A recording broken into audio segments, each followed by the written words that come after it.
এটা বেগমের রাজ্য, এটা শেখ শাহজাহানের রাজ্য। কেন বলছি তাহলে শুনুন। গত বুধবার শেখ শাহজাহান কেছে সাক্ষী দিতে যাচ্ছিলেন কোর্টে, ভোলা ঘোষ আর তার ছেলে বাসন্তী রোড ধরে।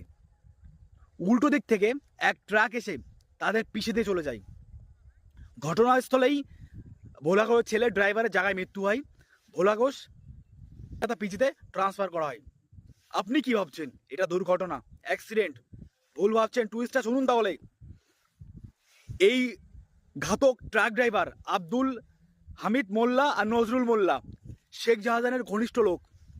শেখ শাহজাহান জেলে বসেই মানে তুড়িতে তার সাক্ষীকে ফিনিশ করে দিল। তাহলে ভাবুন রাজ্যের অবস্থা কোন জায়গায়। মানুষ, পশ্চিমবঙ্গের মানুষ আর কত কিছু দেখবে। ওপেন কোনকার বালছার নেতা হুমায়ুন কবির ওপেন বাবরি মসজিদ করছে, যে বাবর হিন্দু মা বোনদের উপর কত নির্যাতন করেছে। আমাদের আরজিকর কাণ্ডে ডাক্তার দিদির কোনো সমাধান হলো না। শেখ শাহজাহান যে অন্যায়টা করেছে তার একমাত্র সাক্ষী ছিল, তাকে ফিনিশ করে দিল। এর রাজ্য কাদের দখলে, কি করতে চাইছে? এটা কি মিনি পাকিস্তান, মিনি বাংলাদেশে বানাতে চাইছে? কবে বুঝবেন হিন্দুরা? বসে বসে আপনারা আঙুল চুষুন। শুধু হিন্দুরা না, মুসলিমরা বা কবে বুঝবেন? যারা ভারতীয় মুসলিম, ভারতপ্রেমী মুসলিম, তারাও জাগুন। জয় শ্রীরাম, জয় ভারত।